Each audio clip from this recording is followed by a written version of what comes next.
Hi, എന്തുണ്ട് വിശേഷം? സുഖല്ലേ? അപ്പൊ ഇതിനകത്ത് കാണുന്ന പോലെ ഇത്ര ഭംഗിയൊന്നും ആയില്ലെങ്കിലും നല്ല ടേസ്റ്റോട് കൂടി ഒരു പായസം നമുക്ക് റെഡിയാക്കി എടുക്കാം കേട്ടോ. അപ്പോൾ ഭംഗിയിലൊന്നല്ല കാര്യം, നല്ല ടേസ്റ്റിനകത്താണ്. അപ്പൊ സ്കിപ്പ് ചെയ്യാതെ എല്ലാവരും കണ്ടോ. അതിനാവശ്യമായത് പച്ചരിയാണ് കേട്ടോ.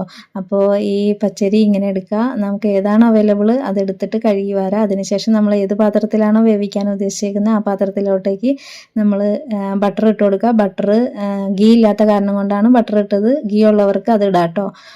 അതിനുശേഷം നമ്മൾ ഈ കഴുകി വാരി വെച്ചിരിക്കുന്ന അരി ഇട്ടിട്ട് ഒന്ന് ഫ്രൈ ആക്കി കൊടുക്കുക. ഫ്രൈ ആക്കാന്ന് പറഞ്ഞു കഴിഞ്ഞാൽ ഈ കഴുകി വാരി വെച്ചിരിക്കുന്ന വെള്ളം വറ്റുന്ന വരെ ഒന്ന് ഫ്രൈ ആക്കി കൊടുക്കണം. അതിനുശേഷം നമ്മൾ ഇതിനകത്തേക്ക് ആവശ്യത്തിന് വെള്ളം ഒഴിച്ചിട്ട് അടച്ചു വെച്ച് വേവിക്കാം കേട്ടോ. അപ്പോൾ ഇത് വെന്ത് വരുമ്പോഴത്തേനും നമുക്ക് ഇതിനകത്തേക്ക് ചേർക്കാനുള്ള കാര്യങ്ങളൊക്കെ ഒന്ന് വറുത്തെടുക്കുക. അതിനുശേഷം നമ്മൾ ഇതിനകത്തേക്ക് മിൽക്ക് ആഡ് ചെയ്യുന്നുണ്ട്. പിന്നെ കോക്കനട്ട് മിൽക്ക് ഉള്ളവർക്ക് അത് ആഡ് ചെയ്യാം കേട്ടോ. ഞങ്ങൾ മിൽക്കാണ് ആഡ് ചെയ്ത് കൊടുത്തേക്കുന്നത്. മിൽക്ക് ആഡ് ചെയ്യുക. അത് തിളക്കെ വരുമ്പോഴത്തേനും നമ്മൾ ഇതിനകത്തേക്ക് ഏലക്കപ്പൊടിയും പഞ്ചസാരയും ഒക്കെ ചേർത്ത് കൊടുക്കുക കേട്ടോ. അപ്പം ഒരു സൂപ്പർ അടിപൊളി പായസമാണ്. പെട്ടെന്ന് തന്നെ നമുക്ക് റെഡിയാക്കി എടുക്കാൻ പറ്റും.